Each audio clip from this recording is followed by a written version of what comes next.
हरे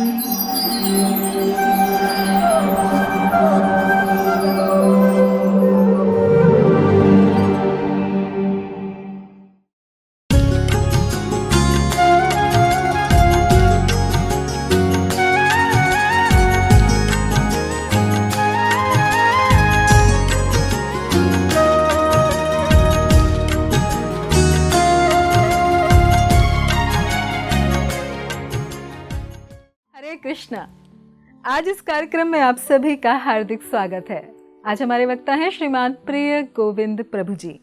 प्रभु जी अंतर्राष्ट्रीय कृष्ण भावनामृत संघ इस्कॉन के संस्थापक आचार्य कृष्ण कृपा मूर्ति अभय चरणारविंद भक्ति वेदांत स्वामी श्रील प्रभुपाद के प्रिय शिष्य परम पूज्य राधानाथ स्वामी महाराज के दीक्षा प्राप्त शिष्य हैं।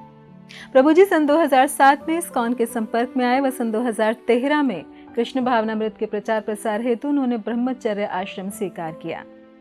प्रभु जी अपने स्कूल के दिनों में एक अत्यंत ही मेधावी छात्र रहे हैं, जिन्होंने हाई स्कूल के गणित में 100% अंक प्राप्त किए तथा प्रभु जी ने army institute of technology Pune से कंप्यूटर में इंजीनियरिंग अर्थात बी की डिग्री प्राप्त की है। उन्होंने एक एमएनसी में कार्य करने के दौरान IBM प्रोजेक्ट पर काम किया व गेट की परीक्षा में तो उन्होंने 98% अंक प्राप्त किए और तत्पश्चात उन्होंने बोइंग प्रोजेक्ट्स पर IIT कानपुर से RA करना चुना। इस्कॉन कानपुर मंदिर के उद्घाटन में प्रभु जी की अत्यंत ही महत्वपूर्ण भूमिका रही है। वर्तमान में वे इस्कॉन कानपुर मंदिर के सचिव हैं और कई विभिन्न सेवाओं में संलग्न हैं। प्रभु जी कई युवाओं को परामर्श और मार्गदर्शन देने के साथ ही IIT, HBTU, GCTI, MNIT तथा NIT जैसे विभिन्न प्रतिष्ठित कॉलेजों में कई प्रकार के सेमिनार भी देते हैं। हम सभी का अत्यंत ही सौभाग्य है कि इतने मेधावी व प्रतिभाशाली व्यक्तित्व आज हमारे साथ इस कार्यक्रम में हैं। तो आइए इस सुअवसर का लाभ उठाते हैं व श्रवण करते हैं श्रीमान प्रिय गोविंद प्रभु जी के मुखारविंद से। धन्यवाद। हरे कृष्ण। ओम अज्ञानतिमिरन्धस्य ज्ञानाञ्जनशलाकया चक्षुरोन्मीलितं येन तस्मै श्रीगुरुवे नमः। हरे कृष्णा। आप सभी का पुनः एक बार स्वागत है श्री कृष्ण भगवान की वृंदावन लीलाओं की चर्चा में। पिछले सत्र में हमने देखा कि किस प्रकार से भगवान ने एक विशाल काय राक्षस असुर बकासुर का वध किया और उसके बाद भगवान फिर से अपने गोपाओं के साथ, अपने सखाओं के साथ अनेकों लीलाएं करने लगे। तो ऐसा क्या था उन गोपों के अंदर जिसलिए भगवान इतना ज़्यादा उनके साथ आदान प्रदान कर रहे थे और इतनी सारी लीलाओं में, लेकिन भगवान सिर्फ और सिर्फ अपने सखाओं को आनंद प्रदान करने के लिए लीला करते थे। और आज हम लोग चर्चा करेंगे कि किस प्रकार से भगवान ने एक दिन प्लान किया पिकनिक पे जाने का। सब लोग पिकनिक पे जाते हैं, भगवान का पिकनिक बहुत स्पेशल होता है। सुबह से ही भगवान ने तैयारी कर ली थी कि आज जाना है बाहर पिकनिक पे और कोई भी ब्रेकफास्ट नहीं खाएगा। सारा का सारा ब्रेकफास्ट हम पैक करके लेके जाएंगे और जंगल में खाएंगे। कुछ 5 साल के ही थे कृष्ण जब ऐसा पिकनिक बनाने जा रहे थे। सुबह सुबह भगवान उठे और उन्होंने पूरा अपना श्रृंगार कर लिया और सब कुछ अपने साथ, अपना टिफ़िन वगैरह लेके सब भगवान बाहर आ गए और बाहर आके जोर से चिल्लाने लगे अपने सारे सखाओं को बुलाने के लिए। जैसी सखाओं को पता चला कि भगवान बाहर वेट कर रहे हो उनका, उन्होंने सब अपना काम काज छोड़ा। कोई खाना खा रहा था, कोई तैयार हो रहा था, कोई बैग पैक कर रहा था। जैसे ही कृष्ण की आवाज़ सुनी तुरंत सब भागते भागते आए। और ऐसा ही होना चाहिए। जैसे ही हमको पता चले कि भगवान आ रहे हैं, हमको किसी चीज़ का भी अपने जीवन में थोड़ा सा भी समय व्यर्थ नहीं करना चाहिए। और ऐसा हम देखते हैं कि कैसे मंदिरों में कभी कभार भगवान के पट खुलने वाले होते तो सारे भक्त टकटकी लगा के भगवान के दर्शन के लिए वहाँ पे वेट करते हैं और इससे भगवान को बहुत आनंद आता है। तो वैसे ही सारे गोपा तुरंत वहाँ तैयार हो गए। और इतना ही नहीं, सारे के सारे जो बछड़े थे, क्योंकि कृष्ण बलराम को बछड़ों को चढ़ाने का प्रशिक्षण दिया जा रहा था, वो सब भी आ गए। और वर्णन आता है कि इतने मात्रा में थे, असंख्य मात्रा में जो सखा थे, गोप थे और असंख्य मात्राओं में बछड़े थे। और कृष्ण और बलराम सब वहाँ पे इकट्ठे हो गए। और फिर उस समय ऐसा वर्णन आता है कि बलराम जी वहाँ पे नहीं गए थे। बलराम जी वहीं पर ही रह गए थे, क्योंकि उनका जन्मदिन था और जन्मदिन वाले दिन उनको बहुत सारा दान पुण्य करना था। तो इसलिए बलराम जी ने कहा, कृष्ण आज तुम ही जाओ सारे सखाओं के साथ। और सारे के सारे सखा कृष्ण और सारे बछड़ों के साथ गए जंगल के अंदर। अब जैसे ही उन्होंने बहुत ही सुंदर वन के अंदर प्रवेश किया तो वहाँ पे पहले से ही सुसज्जित थे बहुत सारे आभूषणों के साथ, जो उनकी माँ ने उनको पहनाया था कृष्ण को और बाकी गोपाओं को। परंतु उन्होंने एक दूसरे का श्रृंगार करना शुरू किया प्राकृतिक चीज़ों से, जैसे फूल, पत्तियाँ इत्यादि। ये सब कुछ तोड़ के लाए और एक दूसरे का श्रृंगार करने लगे, कृष्ण का भी श्रृंगार करने लगे। और ये ही श्रृंगार कृष्ण को सबसे पसंद आया। ऐसा वर्णन आता है शास्त्रों में कि कैसे सबसे जो उत्तम कोटि का श्रृंगार भगवान को आनंद देता है वो है प्राकृतिक श्रृंगार, और उसके बाद फिर सोना चांदी और फिर बाकी जो आभूषण है वो चलता है। तो वैसे ही वो सारे गोपागण वहाँ पे भगवान का श्रृंगार करने लगे। अभी समय आया ब्रेकफास्ट खाने का। तो ब्रेकफास्ट खाने में क्या हुआ, जैसे ही एक गोपा ने अपना लंच बॉक्स या ब्रेकफास्ट का बॉक्स निकाला, तुरंत दूसरे गोपा ने उससे छीन लिया और छीन के वो भागने लगा। और ये गोपा उसका वेट कर रहा है, अरे रुको रुको, और भाग रहा हो। जैसे ही उसको पकड़ने वाला है, इस गोपा ने वो जो टिफिन बॉक्स था दूसरे को दे दिया। अभी दूसरे के पास गया, तुम दो। जैसे वो उसको पकड़ने वाला है, उसने तीसरे को दे दिया। अभी उसके बाद गया, तुम दो। ऐसे करके उसको इतना घुमाया, सब लोग उसका मजाक उड़ाने लगे। और वो गोपा आखिरी में रोने लगा, नहीं दे रहे मेरे को। तो जैसे ही वो रोने लगा, अभी उन्होंने सोचा इसके ऊपर करुणा दिखाते और उसको उसका बॉक्स दे दिया।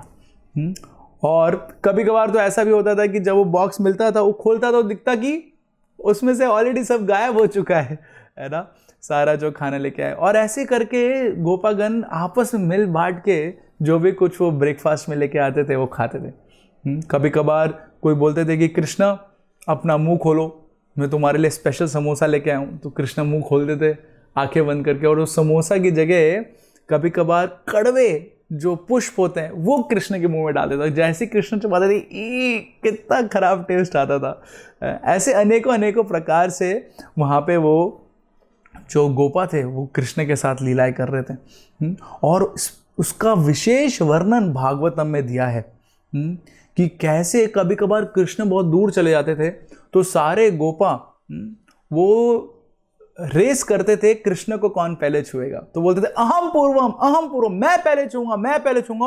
और ऐसे बोल के सब लोग भागते थे कृष्ण को छूने के लिए। परंतु उनका भाव मैं पहले का नहीं था। उनका भाव था कि अगर मैं बोलूँगा मैं पहले छूँगा तो मेरा मित्र उसको भी एक प्रोत्साहन मिलेगा कृष्ण को छूने के, और वो बहुत तेज भागेगा और वो पहले छू पाएगा और मैं बाद में छूँगा। तो ये है हेल्दी कंपटीशन। हेल्दी कंपटीशन में हम एक दूसरे को प्रोत्साहन देते हैं, कैसे वो आगे बढ़ सकते हैं। और अनहेल्दी कंपटीशन में हम अपने बारे में सोचते हैं कि कैसे हम आगे बढ़ सकते हैं। परंतु गोलोक वृंदावन में जहाँ पे कोई द्वेष नहीं है, कोई ईर्ष्या नहीं है, वहाँ पे हर कोई दूसरे के बारे में सोच रहा है। और ऐसे करके वो गोपागण जाते थे। और कभी कभार वो लोग अनेकों प्रकार के बहुत सारे जो खेल है वो खेलते थे। हमने कुछ खेलों का चर्चा पिछले सत्र में किया है। आज हम लोग चर्चा करेंगे कि कैसे वो अपने कभी कभार बांसुरी बजाया करते थे। बहुत सारे गोपाओं के पास था वेणु वगैरह, और उसके साथ साथ वो आवाज़ निकालते थे। कभी भौरे की जैसे आवाज़ निकालते थे ज़्ज़ करके, और कभी कभार कोयल की आवाज़ निकालते थे, हमने सुना है। और वो कोयल की आवाज़ इतनी मधुर थी कि कोयल भी सोचती थी अरे कौन मेरी आवाज़ निकाल रहा है। कभी कभार ऊपर आकाश में पंछी उड़ते थे तो उनकी परछाई पड़ती थी नीचे ज़मीन पे, और वो परछाई के ऊपर वो गोपागण भी ऐसे करके उड़ते थे। कभी कभार जो स्वान थे, जो हंस थे, उनको देखते थे और जैसे वो बैठे हैं ना अच्छे से अपने आप को करके, वैसे ही गोपागण भी उनके जैसे बैठते थे। और कभी कभार बतखों को देखते थे तो जैसी बतखें बैठ के क्वैक क्वैक करके जाती थी, वैसे उनको भी नकल करके वो गोपागण वहाँ पे जाया करते थे। और कभी कभार देखते मोर अपना पंख फैला के नाच रहे हैं। तो वृंदावन में सारे के सारे मौसम एक साथ मौजूद थे। जब जोन सी चीज़ मौसम की ज़रूरत पड़ती थी वो मौसम हो जाता था। तो जैसे वो देखते थे कि कैसे मोर नाच रहा है तो तुरंत वो भी मोर के जैसे नाचने लग जाते थे। कभी कभार वो बंदरों को आकर्षित करते थे और बंदर आते थे तो जैसे ही बंदर एक पेड़ से दूसरे पेड़ पे छलांग लगाते थे वैसे ही गोपागण भी एक पेड़ से दूसरे पेड़ के ऊपर छलांग लगाया करते थे। और कभी कभार वो जाते थे झरनों में। गोवर्धन में बहुत सारे झरने होया करते थे और उन झरनों में जाते थे और उन झरनों में जाके वहाँ पे देखते थे कि कैसे मेंढक बैठे हैं और वो मेंढक कैसे प्रोक प्रोक करके पानी के अंदर कूद रहे, तो वो भी वैसे ही नकल उतार के पानी के अंदर जंप लगाया करते थे। और कभी कभार ऐसी घाटी में जाते थे या ऐसे कुएं में जाते थे जहाँ पे जान नहीं है, यानी जल नहीं है उसके अंदर, और वहाँ पे जाके जब वो आवाज़ निकालते थे तो आवाज़ उनकी वापस इको होती थी, तो वो आवाज़ें निकालते थे, बहुत ही बुरे बुरे शब्दों का यूज़ करते थे हैं, और वो शब्द वापस आते थे तो उनको बहुत आनंद आता था। तो इस प्रकार से अनेकों अनेकों प्रकार के उन्होंने लीलाएं करी। तो सुखदेव गोस्वामी श्रीमद् भागवत में परीक्षित महाराज को बोलते देखो उनका सौभाग्य, बताते इत्थम सताम ब्रह्म सुखानुभूत्या दास्याम गतानाम परदेवतेना मायाश्रितानाम नरदारकेना साकम व्रजहु कृत पुण्य पुंज। कृत पुण्य पुंज, ये गोपक को कितना पुण्य है। क्यों? क्योंकि वो भगवान है ना, बताते इत्थम सताम ब्रह्म सुखानुभूत्या, वो भगवान जो परम ब्रह्म हैं और इतने सारे ऋषिगण बहुत ही ज़्यादा अपना तपस्या करते उन ब्रह्मन को प्राप्त करने के लिए।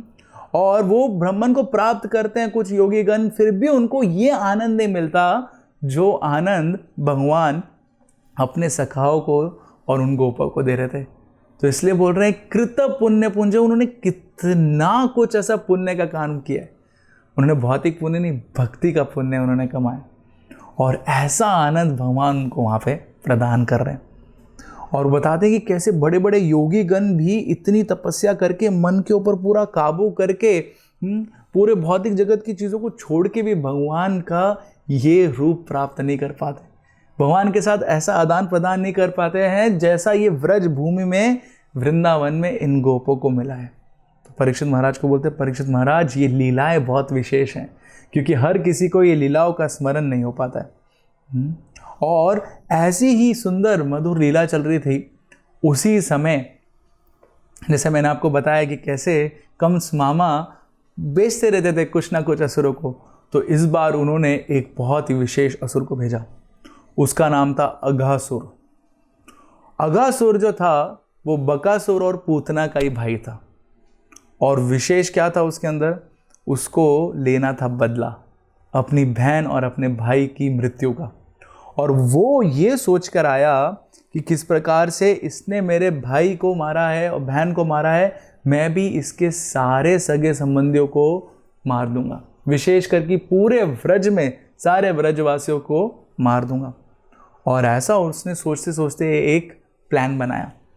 उसने सोचा कि मैं सर्वप्रथम क्या करूंगा, ये जो गोपा हैं और जो कृष्ण बलराम है इन सबको निगल लूंगा और समाप्त कर दूंगा, और उसके पश्चात जो व्रजवासी हैं वो तब देखेंगे कि उनके पुत्र जिंदा नहीं है, तो अपने आप वियोग में वो सब भी मृत्यु को प्राप्त हो जाएंगे।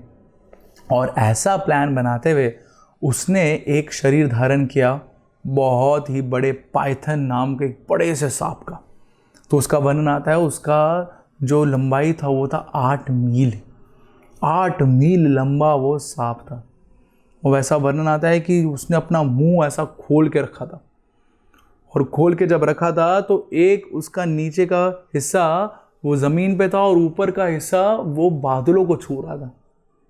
और उसके मुंह के आजू बाजू ऐसे लग रहा था कि मान लीजिए एक बड़े से पर्वत में बहुत ही गहरी गुफा है, और उसकी जीभ लंबी सी, ऐसा हाईवे बोलते 6 लेन हाईवे, ऐसा लंबी सी हाईवे जैसी लग रही थी।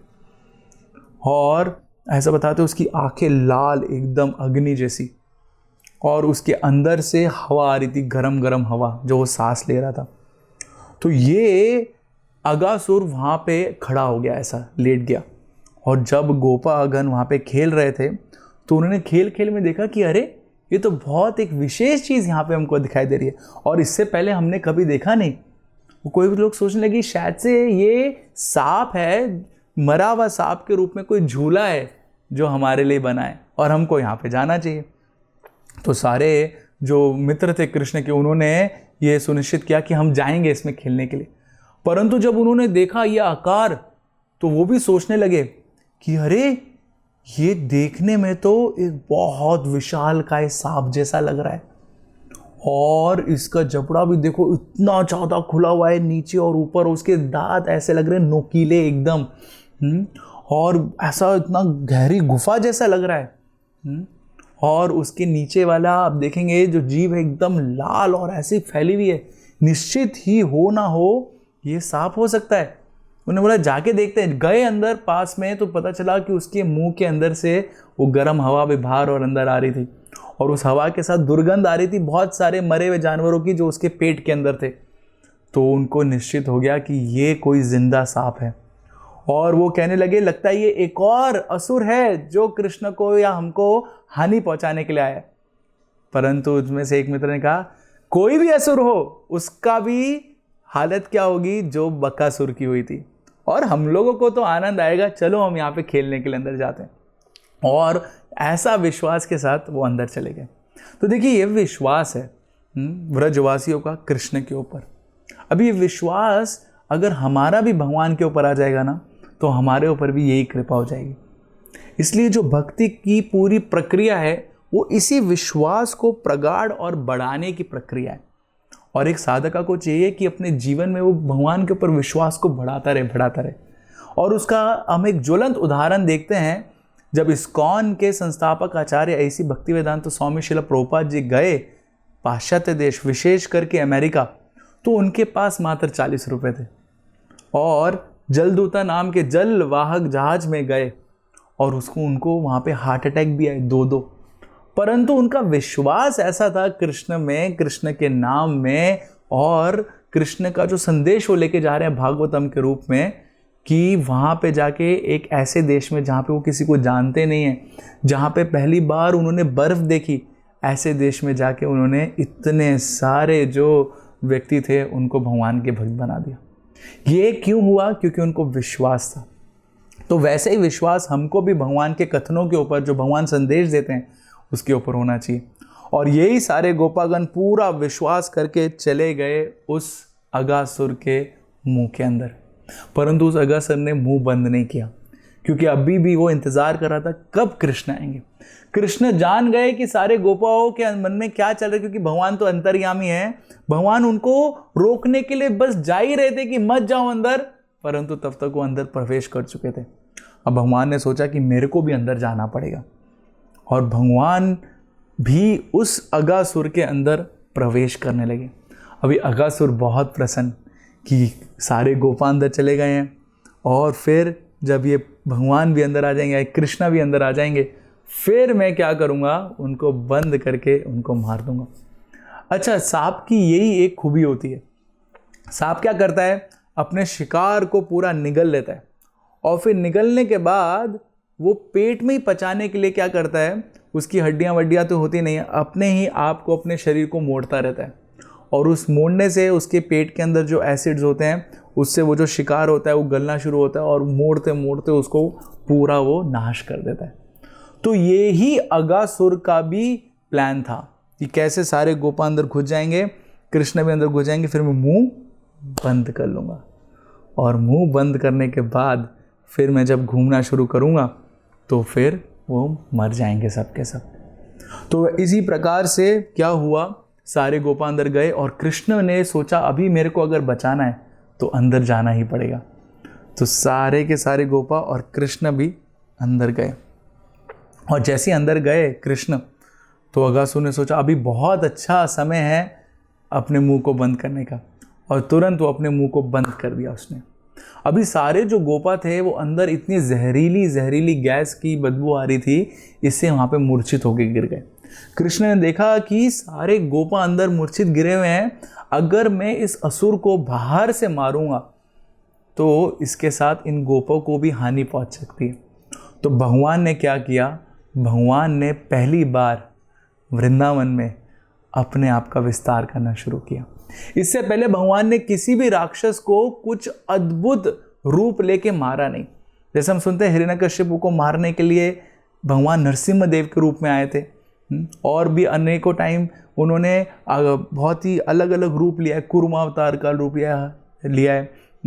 तो लेकिन इस बार भगवान ने व्रज में अभी तक कभी अपना रूप बदला नहीं था, परंतु पहली बार ये अगासुर को मारने के लिए, क्योंकि गोपा को भी बचाना था, भगवान ने अपना विस्तार करना प्रारंभ किया।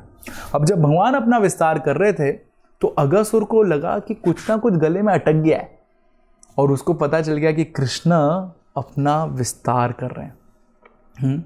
वहीं पर जो सारे देवी देवता थे उन्होंने देखा कृष्ण अगासुर के मुंह के अंदर चले गए और अगासुर ने अपना मुंह बंद कर लिया है। वो चिल्लाने लगे, हाय हाय अभी क्या होगा, क्योंकि वो अगासुर सारे बड़े बड़े देवी देवता भी उससे कांपते थे। और हालांकि वो देवी देवता हर दिन अमृत का पान करते थे, परंतु वो अगासुर से डरते थे कि अगासुर हमको मृत्यु को प्राप्त करा सकता है। और जब उन्होंने ये देखा कि कृष्ण निगल ले गए हैं, उनसे सहन नहीं हुआ। अभी कृष्ण अंदर बड़े हो रहे हैं, विस्तार कर रहे हैं, अगासुर भी अपना विस्तार कर रहा है, परंतु कितना विस्तार करेगा। और एक समय ऐसा हुआ जब अगासुर बिल्कुल भी श्वास नहीं ले पाया, और कृष्ण ने इतना विस्तार कर लिया तो उसका पूरा गला जाम कर दिया, वो बिल्कुल सांस नहीं ले पाया, और उसकी प्राण वायु बाहर निकलने को थी लेकिन उसको जगह नहीं प्राप्त हुई। तो प्राण वायु ने क्या किया, इधर उधर देखते हुए कहाँ से निकलूं, तो अगासुर के ऊपर छेद कर दिया, और वहाँ से वो प्राण वायु बाहर निकल गई। वो जो आत्मा थी बाहर निकली, और बाहर निकलने के बाद तुरंत वो आत्मा क्या करा, कृष्ण के अंदर प्रवेश कर गई। और इतनी ही देर में क्या हुआ, कृष्ण ने देखा कि सारे गोपागण हैं वहाँ पे। तो गोपा जो थे उन सबको, और कुछ बछड़े भी थे साथ में गए थे, उन सब के ऊपर भगवान ने अपनी दृष्टिपात डाला। और वो दृष्टिपात डालने के बाद तुरंत वो सब लोग जीवित हो गए, और जीवित होके वापस कृष्ण के साथ खेलने लगे। तो ऐसा बताया जाता है कि वो जो बड़ा विशाल का सांप था वहाँ पे मरा हुआ पड़ा था, और सारे जो देवी देवता थे उसको देख के हैरान हो गए कि कैसे ये मर सकता है ना, क्योंकि वो तो सोच भी नहीं पा रहे थे कि इतना खतरनाक असुर मर भी सकता है। तो ये देख के सारे गंधर्व लोग के और बाकी देवी देवता आ गए और जय जय करके भगवान का गुणगान करने लगे, और फिर बहुत सारे वहाँ पे नगाड़े बजने लगे। और ये सब कुछ जब हुआ तो क्या हुआ, ये जो अगासुर वहीं पर ही मरा हुआ पड़ा रहा, और फिर उसके पश्चात बहुत बार जो कृष्ण के सखा थे वो इस अगासुर के ऊपर खेलने के लिए आए। तो अगासुर एक प्लेग्राउंड बन गया, परमानेंटली एक झूला बन गया कृष्ण और कृष्ण के सखाओं के साथ खेलने का। और ये लीला भगवान ने की तब भगवान सिर्फ 5 साल के थे। हालांकि भगवान सारे कारणों के कारण हैं और सबको भगवान ही सारी चीज़ों को चला रहे हैं, परंतु लीला में ऐसा प्रतीत होता है कि भगवान भी निस्सहाय हो रहे हैं। लेकिन उन्होंने उस असुर का वध कर दिया। बोलो श्री कृष्ण भगवान की जय, है ना। और वध करने के बाद उनके सारे गोपा जब कृष्ण के साथ खेल कूद रहे थे, और फिर वो गोपागण गए अपने अपने घर में। और अपने अपने घर में जाने के बाद सुखदेव गोस्वामी बहुत विशेष चीज़ बताते हैं परीक्षित महाराज को। वो ये बताते हैं कि जैसे सारे गोपागण जो कृष्ण के सखा थे अपने अपने घर गए, और हर दिन घर जाके बताया करते थे कि कैसे आज कृष्ण ने कौन से असुर का वध किया। तो लेकिन ये अगासुर का वध जो था, इसकी लीला उन्होंने 1 साल बाद बताई अपने माता पिता को। और वो 1 साल तक क्या कर रहे थे, तुरंत परीक्षित महाराज ने प्रश्न पूछा कि वो 1 साल तक क्या कर रहे थे, और उस प्रश्न का जवाब हम लोग जानेंगे अपने अगले सत्र में। तब तक ये देखते हैं कि ये जो अगासुर है ये हमारे अंदर किस प्रकार के अनर्था को दर्शाता है। तो ऐसा बताया जाता है ये जो अगासुर था, हम देखते हैं कि किस प्रकार से ये जब आया तो इसने अपना भेष बदला और सांप का रूप लिया। सांप का रूप विशेष होता है डस के मारने के लिए। तो ये इस अनर्था को दर्शाता है जो कि दूसरे को हानि पहुंचाते हैं। अंग्रेजी में बोलते हैं क्रुएलिटी, वायलेंस, है ना, हिंसा। इस अनर्थ को बताता है, और हमको अपने जीवन में देखना चाहिए कि कैसे हम इस अनर्थ से बचें। और वो बचने के लिए भगवान को ही मानना पड़ेगा, क्योंकि ये अनर्थ के कारण क्या हो सकता है, हम अपने आप को तो हानि पहुंचाएंगे ही, परंतु बाकी जो हमारे मित्र हैं या भक्त हैं उनको भी हानि पहुंचाएंगे। और ये अनर्थ बहुत ही ज़्यादा हानिकारक है, क्योंकि हम इसमें ये भी नहीं सोचते हैं कि उसको हानि पहुंचा के हमको क्या लाभ मिलने वाला है, और एक दूसरे को बहुत ही ज़्यादा निर्दयता के साथ हिंसा करने के लिए हम उतर जाते हैं। अगर इस अनर्थता के ऊपर हमको छुटकारा प्राप्त करना है तो हमको अगासुर की लीला का स्मरण करना चाहिए। अभी अगासुर कौन था? तो ऐसा बताते हैं पिछले जन्म में ये शंखचूड़ नाम का व्यक्ति का बेटा था, उसका नाम था अगा। और इसने एक बार अष्टवक्र मुनि जो 8 जगहों से मुड़े थे उनको देख के, उनके रूप को देख के उनके ऊपर हंसने लगा कि कैसा रूप है, बिल्कुल भी सुंदर नहीं है। तो अष्टवक्र मुनि ने इनको श्राप दे दिया कि तुम मेरे रूप के ऊपर ऐसा हंस रहे हो, मैं तुमको श्राप देता हूँ कि तुमको भी अगले जन्म में ऐसा रूप मिलेगा जो सबसे ज़्यादा खराब होगा। और इसलिए उन्होंने श्राप दे दिया कि आप बनेंगे अगले जन्म में एक सांप, जो बहुत ही ज़्यादा गंदे दिखने वाले होंगे। और इसीलिए वो अगासुर बन गया था एक सांप के जैसे।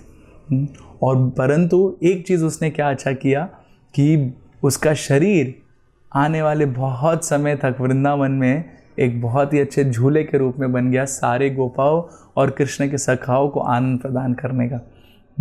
और इसीलिए उसको भगवान ने ऐसी मुक्ति प्रदान करी जो बड़े बड़े ऋषिगणों को भी प्राप्त नहीं होती।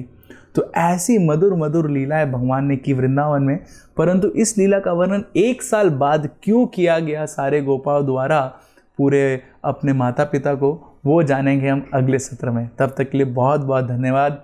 हरे कृष्णा। ऐसे ही और भक्तिमय कार्यक्रमों के लिए देखिए हरे कृष्णा टेलीविजन, और इसे प्राप्त करने के लिए आप अपने केबल अथवा DTH ऑपरेटर से संपर्क करें तथा और अधिक जानकारी के लिए आज ही डायल करें 7666 839 839।